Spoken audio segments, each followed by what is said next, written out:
All right, what's up, everybody? This is a SoundX fan Ben. This is Pirate CSG podcast number 54. I'm in Portland, Oregon today, and welcome to the podcast, Pdxer legend Redgoat. Captain Redgoat, welcome aboard. Hello. Thanks, mate. Appreciate it. Oh yeah, this is amazing. Glad to be here. I'm no longer captain, so I think so. I think or you Dan, are. either way. Yeah, we're sitting in Cathedral Park. We got the supersized epic scale ships laid out, hoping to play a game of that after, and then we're going to meet up with, sounds like at least 8 people, maybe up to 12. At Mox in Portland, so pretty stoked about that. And you might as well, we can talk about how you got started with Pirate CSG, how it all began for you. Yeah, I guess I should ask, is this like a family-friendly podcast? It doesn't have to be. Okay, I don't care. Sometimes I slip. You're good. Yeah, man, I don't even know where to begin. So Pdxer started back in 2006, I want to say. Probably 2006. It was me and 4 or 5 friends who, honestly, we saw the game in a game store, and like we all worked together and brought it to work and started playing and thought that this was a lot of fun. And then that was about the same time that the first Pirates of the Caribbean movie, like it really is, it's all Jack Sparrow's fault, right? Yeah, of course. So about the time the first Pirates of the Caribbean movie came out, and you know the pirate enthusiast community started to coming to a head, it was like we started to play the game. The game was fun, and then we would see that there were like pirate reenactment groups doing their thing, and so we're like, well, how could we merge those two things together where we could dress like pirates and also play the game? And so that's kind of how the group started. And so we just started playing the game a lot, and more people would see us in game stores and dress like pirates, playing it. Then we'd go to bars. We played at bars a lot. We played more in bars than we did in game stores, honestly. Yeah, nice. It's kind of fitting, though. In pool tables, using the pockets as whirlpools and stuff. Oh, nice. I like that idea. But yeah, that's where it all started, and then it grew from there. Yeah, this place that we're in, actually, the reason that I kind of chose this park, Cathedral Park, is that this is the site of the old Portland Pirate Festival. This park was. So this is the place where we first debuted the epic scale game, which really kind of like put us on the map for player groups, and then WizKids found out that we were doing that, and then things got crazy. So, yeah, nice. Yeah. That's a perfect segue to the next one. How did you get involved with WizKids, or what was that relationship like? So we would play. So in our heyday, we were having 25 to 30 people a night, once a week on like Mondays, play the game. So like and it was not single player games, it was like multiplayer games. We were doing leagues, so the leagues that we would do would be like 10 weeks or 12 weeks, once a week, and you'd have to play a different faction every week, and you'd have to play different point cost, and we'd have to put certain restrictions, and you'd have to go through you'd have to play a French fleet, and you would have to play Corsair, and you'd have to play Jade Rebellion, and it was all faction pure stuff. Anyway, so that got bigger, and we started kind of co-opting with all the other game stores in the Portland metro area, and Guardian Games was like our home. That was the place that we would always meet, but we would also, whenever we would do events, we'd reach out to all the other game stores, and right when we were doing the Portland Pirate Festival, and then we decided to build the epic scale fleet, which is a whole different other story, and all this shit got put online. Somebody had the bright idea of, we should probably talk to the company and find out if WizKids wants to give us free shit or something, like, I don't know, or what support they can give us, you know, because we were all, I think, to be an official rules judge, you were called a privateer. Is that right? Yeah, that's right. Yeah. So there were in our group, there were 4 or 5 privateers that we all went through you had to like take a test, and we had connected with WizKids that way. So anyway, so in 2008, 8 or 9, my memory isn't a little fuzzier. We reached out to WizKids directly and said, hey, this is what we do. Like, we dress like pirates, and we built this epic scale fleet, and we have this really active player base. I think our biggest night was like something like 60 or 70 people. That's insane. Please give us free shit. Yeah. Or like, how can we work together? Essentially, is what it was. Nice. Unfortunately, that was right at I think literally a week or 2 weeks after that, WizKids was acquired by Topps. Yeah. And so there was radio silence, and we heard nothing back from them. And so we thought, well, it was a good run. We'll keep playing, and maybe Topps will relaunch the line. And this was like, the Savage Shores had come out, and they were talking about the Return to Savage Shores had been made but not printed, and maybe that was going to come out. Yeah.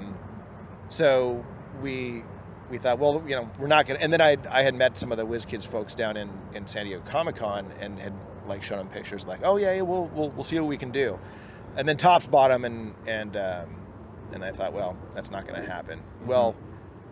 Then we get an email, and I wish I still had the gal's name, but she was the person who was I don't know if she was a receptionist, I don't know if she was an office admin, but when Topps bought WizKids, they shut down. They were in Renton, right? Or they were in I think Bellevue. Bellevue? Okay. Yeah. So wherever they were, it's on the pack. Seattle area. Yeah. They were shutting down that office and moving everything to New York because that's where Topps was. Yeah, New Jersey, yeah. Or NECA, yeah. So Topps bought them, and then Topps sold them to NECA. Yeah. Okay. And she reached out to us and said, like, we like what you do, send us your address. Nice. And so we did, and then that's the last we heard. And then we get a UPS alert that there is.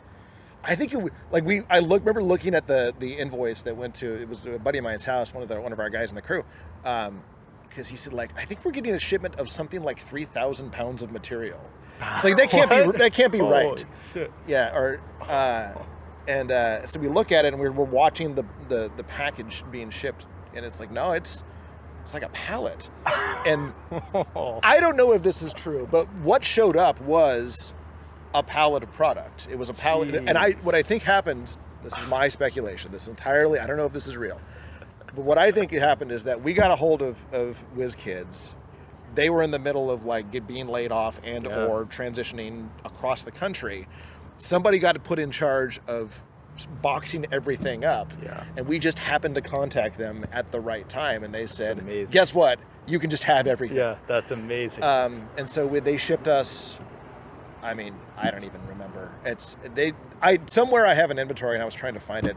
If I find it, I'll email it to you. But it was at least 40 or 50 sealed boxes of various sets, of various product, the sealed packs, and then sealed sets, and then promo stuff, and then just all like just price support and just everything, everything. Like it was just insane. It was like sealed product, and then everything else in the office they could find, and it was wrapped on a pallet and dropped off in this guy's driveway. That is insane. And he called me up and showed me a picture and was like, dude, you have to come over here with your pickup truck. I don't know where to store this. Yeah, you can't put it anywhere. So at 10 o'clock at night, like I drive out to Beaverton, and I'm loading shit in the back of my Nissan, trying to like call and be like, we got to find someplace to store this. What are we going to do? Like, do we sell this stuff?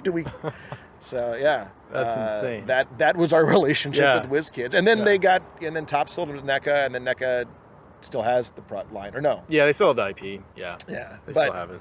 But yeah, that's insane. Yeah. You have to pay shipping for the pallet's got to be expensive. Oh my god, that's insane. Yeah. So they were willing to just eat it, just liquidate, just gone. Yeah. Wow, that is wild. Yeah, that is the haul of the century, I think, for this game for sure. Right? That's insane. Oh my gosh. Yeah. You want your questions here? Man. Yeah, no, it's all good. That's a perfect segue, because then the Obago Deuce story is that they're like about half, like 13 or 17 of those went to Pdxer. So that story is a whole nother. I don't know if that was on the pallet, maybe. Yeah. Or okay. Yeah. So okay, that's insane. They're all free. So first of all, the Obago is a shit ship. No one likes it. It's not that a good one. ship. Yeah. The but first then the one. Obago Deuce. And then the Obago Deuce. And I remember. So I do remember there was a little bit of back and forth, and they asked, how many people are in your group? And we said, we had like 25 active people. And they said, great. How many people are privateers? And they said we had 5 or 6. And so there was like, okay, we're going to send some stuff for each of the core members, and we're going to send some stuff for your group, and we're going to send some stuff for you guys to give away or whatever. Perfect.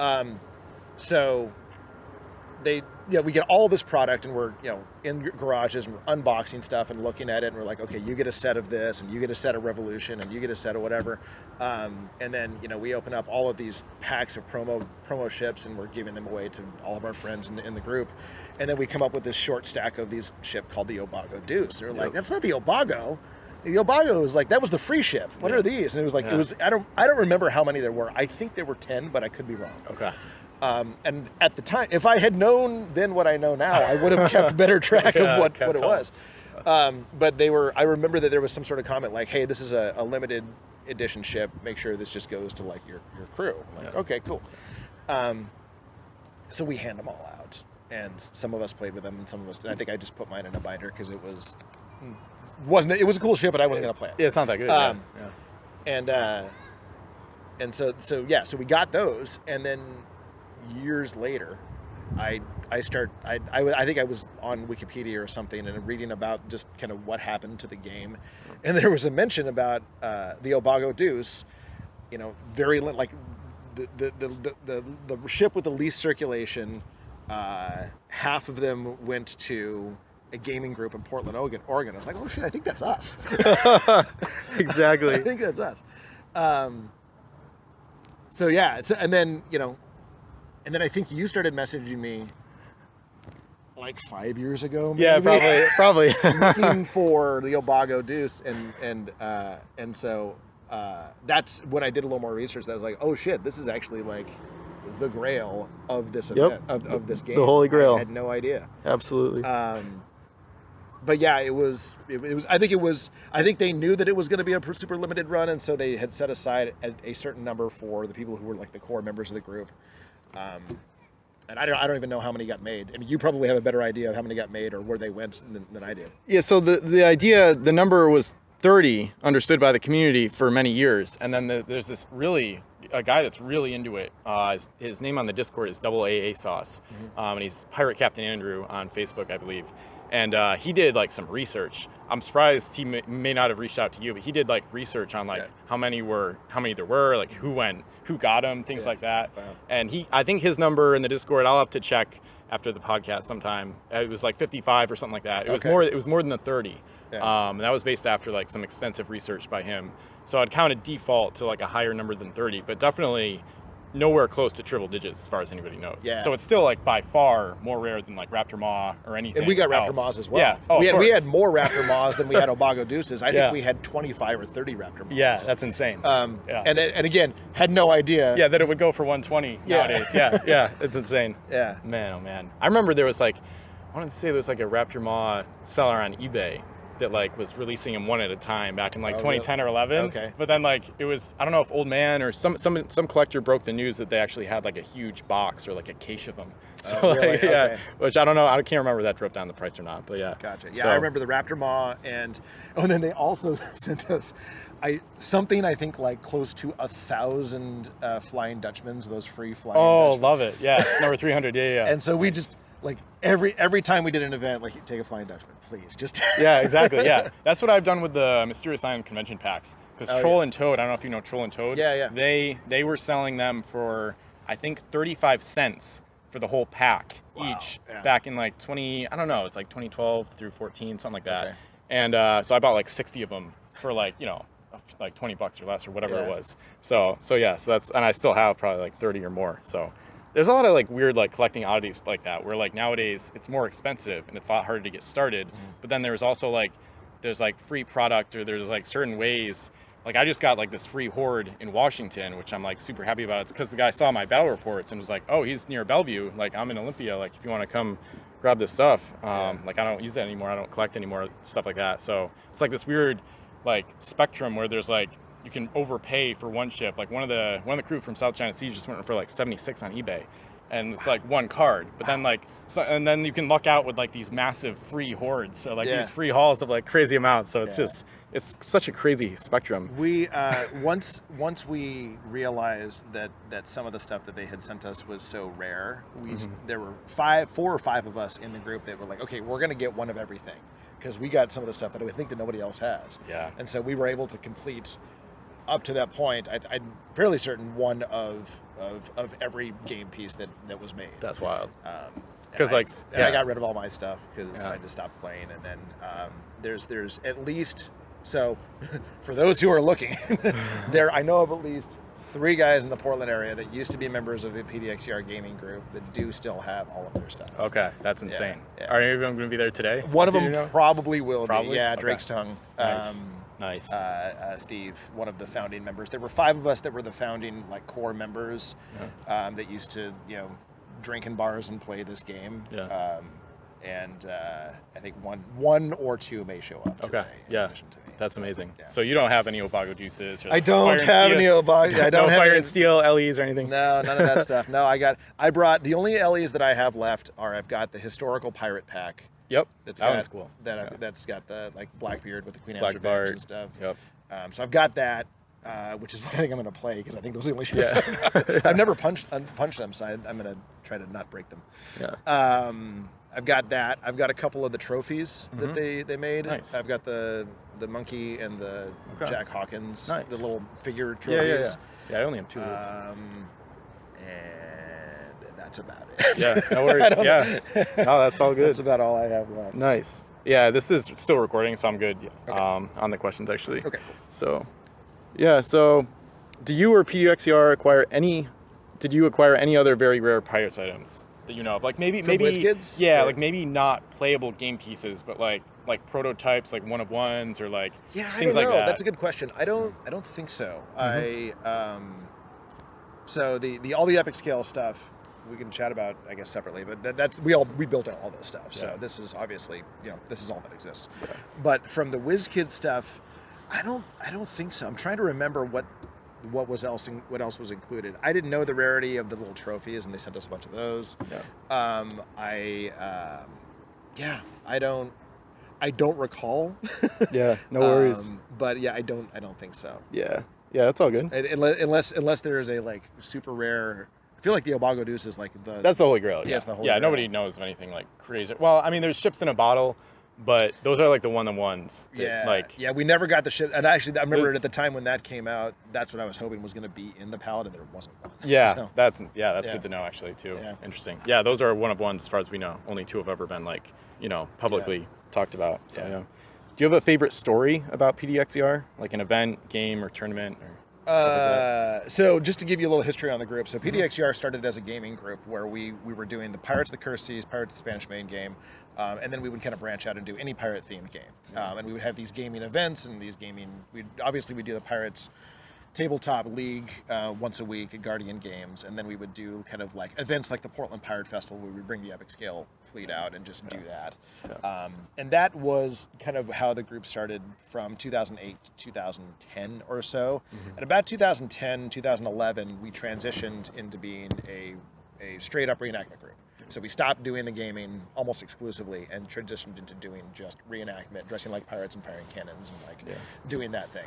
So the gaming, this stuff here, like the epic scale fleet and all the tabletop, that it was while that was how the group started, it was a really short period in the group's history, and the group doesn't exist anymore.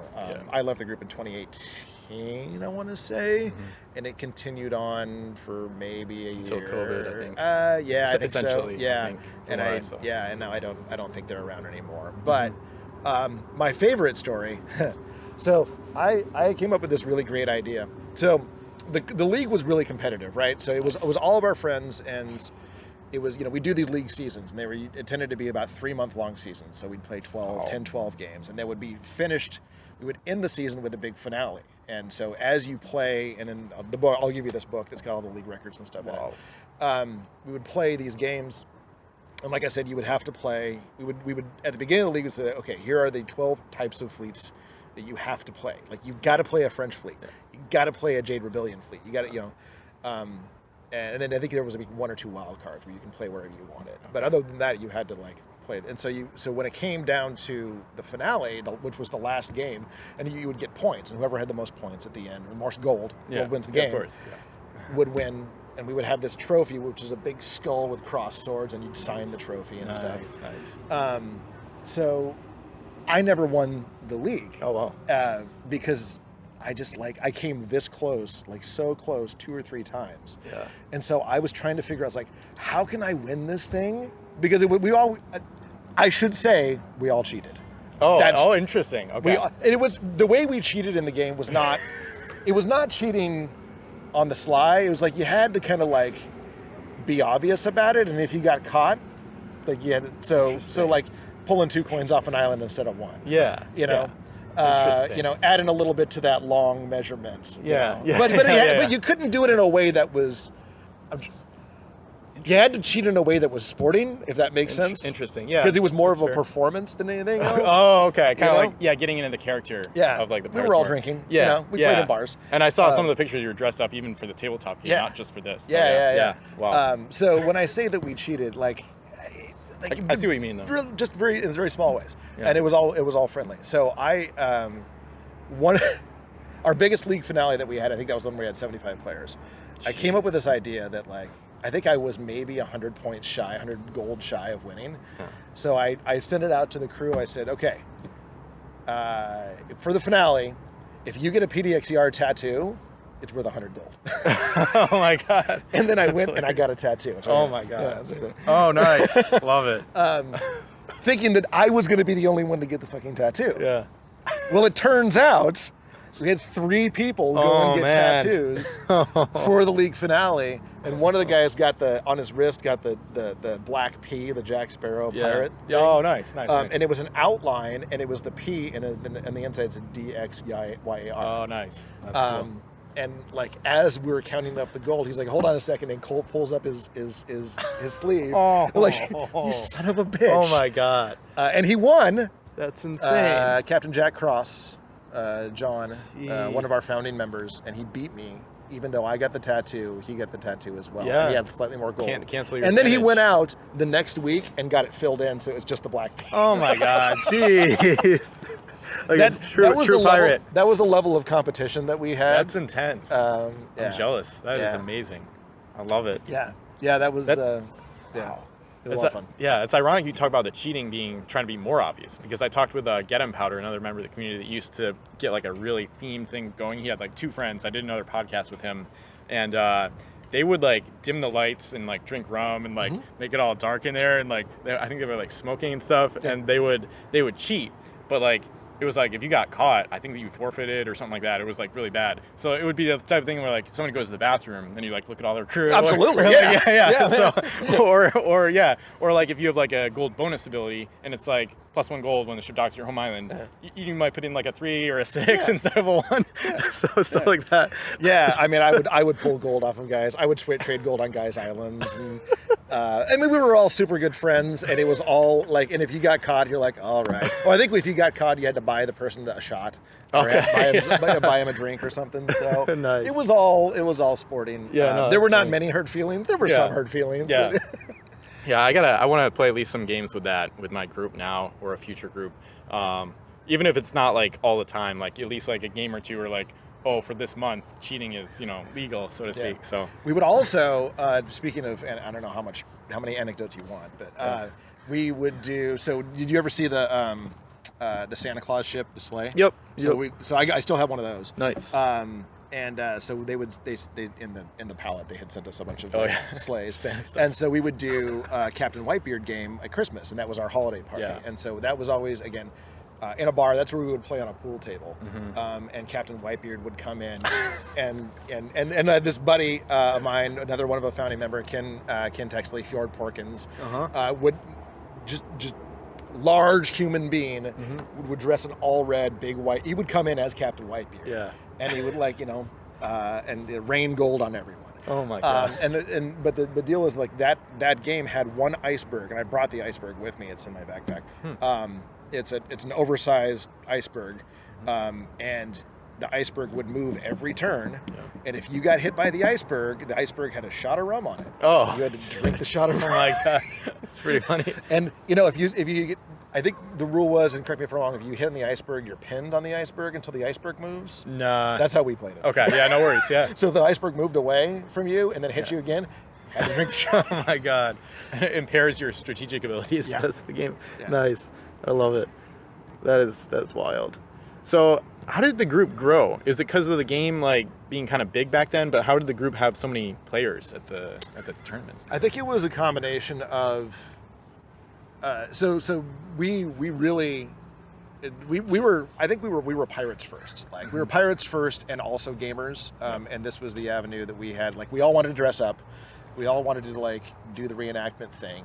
Okay. And we didn't really know how to do it, and so the outlet was gaming. Yeah. And so we were very theatrical. Yeah. Like we were like when we came to the Portland. So we did the Portland Pirate Festival for 2 years at this site at Cathedral Park. And we had an enormous, I'm sure there's photos online, there's an enormous like booth set up, and we would do tabletop tournaments, and then we would also do the epic scale. And so we made a big show out of it. And we were like yelling at each other and like, roll the board, and throwing dice at each other and stuff. So like, it just, people were like, what are you guys doing? Like, it's a game. Yeah. See us at Guardian Games. Yeah. And then people would show up at Guardian and find us amusing. Apparently, That's amazing. Yeah, and that's how it grew. We pulled a lot of people in from the pirate reenactment community as well, who were all gamers because they're all fucking geeks. Yeah, that makes sense. And it got really big. Because it was every week too. Like when people knew that they could show up every Monday night at Guardian Games and there would be pirates. Yeah, that's helpful. And even people who had never played the game before. And it got to the point where Guardian stopped selling the game because they couldn't get it. And so we would like, you haven't played the game, hold on, grab a case. Here's a pallet. here's Oh here's a half a box of South China Sea or whatever. Yeah. And you know, the group certainly outlived. We were still actively playing well after the game. Yeah, exactly. The game, Yeah. So I think it was just like a combination of us wanting to perform and also just like a bunch of gamers looking for something cool to do. Yeah. I guess. Yeah. That's incredible. Yeah. Man.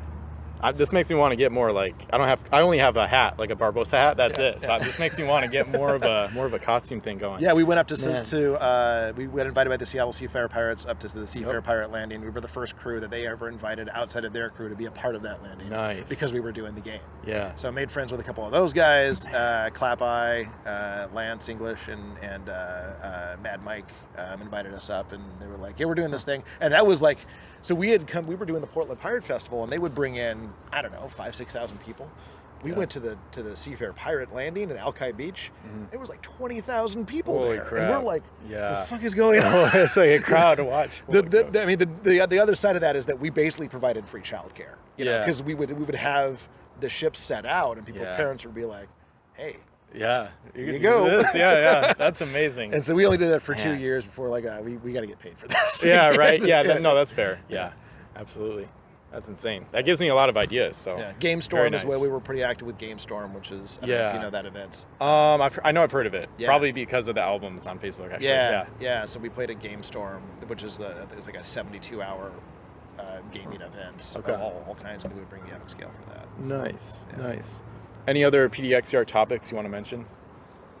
About the group or the ships themselves, or so the epic. I mean, I guess I could talk about the epic scale fleet. So, so the epic scale fleet was the brainchild of Admiral Giles Hagthorpe McGuffin, Wes, one of our founding members, and he was the guy that I think, as I told you before we started recording.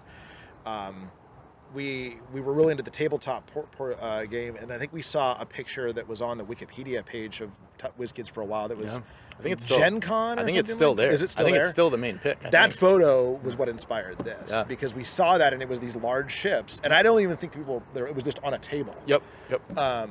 And I think we reached out to WizKids saying, hey, do you guys make those? And they responded like, no, it was a promo, or it was a one-off, or someone made them and brought them to us. I think they were plywood maybe or something. Okay.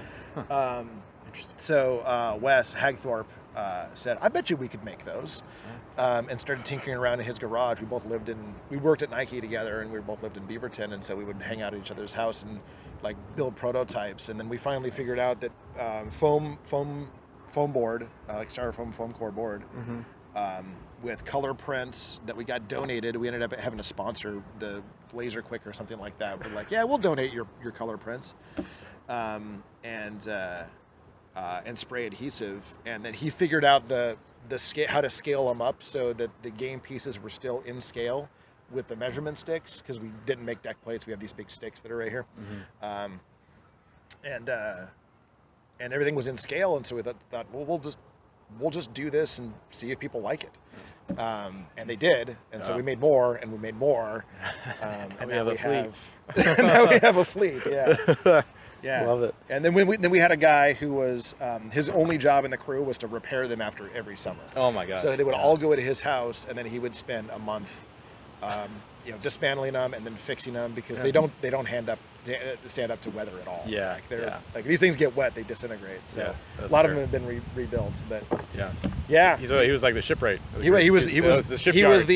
He was the master fleet builder. Yeah, that was his title. He was the shipwright. Yeah. Nice, love it. That was his picture on the website for a while. Was just the shipwright picture. Okay, I've probably seen it a while back. Yeah, you can still see some of the old pages through the Internet Archive, like the Wayback Machine. Oh, really? So that's cool. I think the Blogspot account is still up. Oh yeah. Is it really? Yeah, I've been linking to that recently. Yeah. Oh yeah. Yeah, it's still up with some of the battle reports and stuff. Oh yeah. Really? Oh, yeah, cool. It talks about like new home port 2009 or whatever, but at least it's still up. So. Okay. Yeah. That's funny. I should figure out what email address that's associated with. Yeah. It's still up. Yep. Yay for Blogspot. Right on. And do you have a favorite memory of a game or tournament? It's been a while. I don't. Yeah. I mean. Other than that, obviously the 100 gold thing is that's insane. The Whitebeard game was always at legendary. Nice. The tournament finales, the league finales, that big game that would happen at the end of every league, that was always the one that like drew the most people. Yeah. At one point we had a liquor sponsor, we had like a rum sponsor. Oh my god! Kraken Rum came in and they decided to give us a bunch of free rum, which was a choice that they made. Interesting decision. Yeah, that's hilarious.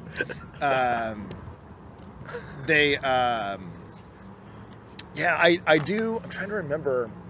Yeah. So the other game that we would play is Liar's Dice. I don't know if you've ever played Liar's Dice. Not yet. So, it's on my list to learn. Okay, so we would play. So one of my favorite gaming memories from the gaming group Pdxer, which there is that separation. So there's the gaming group Pdxer, then there's the performance group Pdxer. Yeah. And the gaming group Pdxer, like I said, it was a very short-lived kind of thing before it made that transition. Yep. But one of the things we would teach, in addition to the Pirates game, was Liar's Dice. Yep. So it's the game that you see them play on the deck of the Flying Dutchman. Yep, Dead Man's Chest. In Dead Man's Chest. Yep. And so it was super easy game, and again, cheating is encouraged. So we were at GameStorm one year, and they, doing the epic scale and doing tabletop, and like so GameStorm was a 24-hour event. So from Friday to Sunday, it was 24 hours. You could always find a game. Well, they had the bright idea to do a midnight Liar's Dice tournament. Nice. On Saturday night.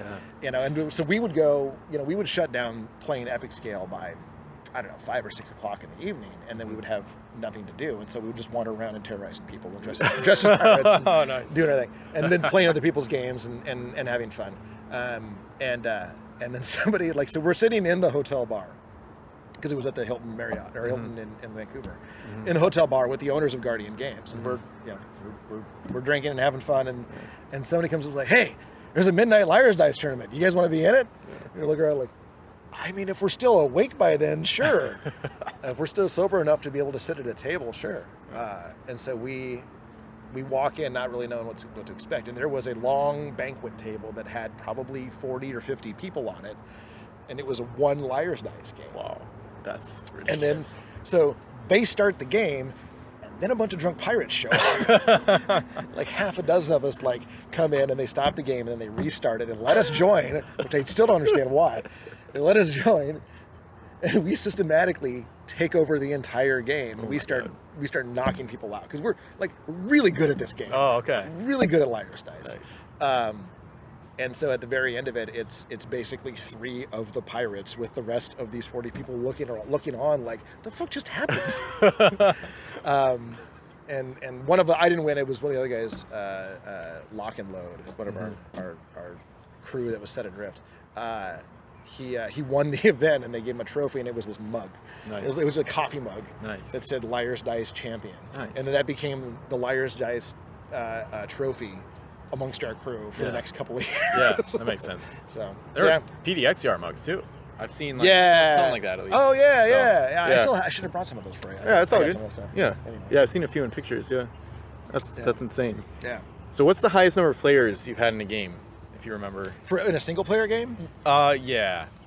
I seem to remember we would push some of those big 8-foot or 10-foot long tables in Guardian together and do. I mean, we had to have done 15-player games easily. 15? Wow. Yeah, they were like 100-point fleets. Wow, 15 times 100. Yeah, and everybody would everybody would bust out their 10-mast. Yeah, that would be all ships. day. Yeah, or more. Yeah, that would be wow. Yeah, that's insane. Yeah. And we whirlpools. I mean, there were whirlpools everywhere, so you're zipping across. Yeah. You know? Oh yeah. Yeah. And what it ends up being is a bunch of like small games. People knocking each other out, and then like 4 or 5 guys left, and then they would just go at it. You know? Okay, yeah, and some people don't interact. That's one thing I noticed too. Is like because you have like pockets of things happening, but then like you might not interact with like 4 players at all. Yeah, I mean those were rare because they were. I mean, they take forever. Oh yeah. Like we did start a couple of large games and just gave up because we were too drunk. You can't. Yeah, you almost have to. If you go until they close, or you can't like keep it set up or whatever for the next day. So yeah, that's insane though. What's the highest build total you've used in a game? I think 100 points. Okay. Yeah, I think that's the most. And we mainly did the 100 points just so everybody could play their 10-mast. Everybody could play the Zeus or the Delusion or whatever. Nice. Which was the Delusion the one that glue in the dark? Okay. Yeah. Yep, exactly. Yeah. And then there was the 2 Savage Shores ones, the Irish one and the Celtic Fury, and then Shrijian, the English biased one. Still mercenary, but yeah. Yep. Very nice. Yeah, I had the 3D printing stuff has really taken off the past few years. So somebody made me a glow-in-the-dark Zeus, which is really fun. So that's awesome. So With the maps removable? Yeah. Whoa. Oh yeah, because it's like 3D printed PLA out of the machine, and then he added like these I want to say they're partly see-through decals or whatever for like the artwork and stuff like that. So cool. It's pretty wild. That's so great. yeah, so you can make theoretically you can make anything glow in the dark now. So like ghost ships, like the 2 masters, like Hades Flame with ghost ships, stuff like that. So, yeah. That's wild. It's awesome. Then did you ever play the Pirate CSG online game from Sony? No, I remember seeing it and then thinking that maybe I would do it. But for me, the reason that I love this game so much, and this was my favorite game for a very long time, was the social aspect. Yeah. Because it was. I never played Warhammer, and I played D&D. Oh no, the crew are flying around. Finally got some wind. Yeah, we can pack some of this over in here. Really get it under here. So I never played Warhammer. I never played any of the other miniature games. I would play Dungeons and Dragons, but this was it was the first game that I had ever played where the size of the game piece matters. Yeah. Like really matters. Oh, yeah. Like we would get down with magnifying glasses. Yes. And like are you touching the island? Yeah, it's a game of millimeters. Yeah. Or less. And that combined with the kind of the theatrical aspect of us being a bunch of drunken pirates was like it was unlike any game I had ever played. So that when the online thing when they posted the online game, I was like, well, I mean, I think I maybe tried it once or twice, and it's like, it's not the same. Yeah, not quite. Yeah. Do you have a favorite set out of the 13 they released?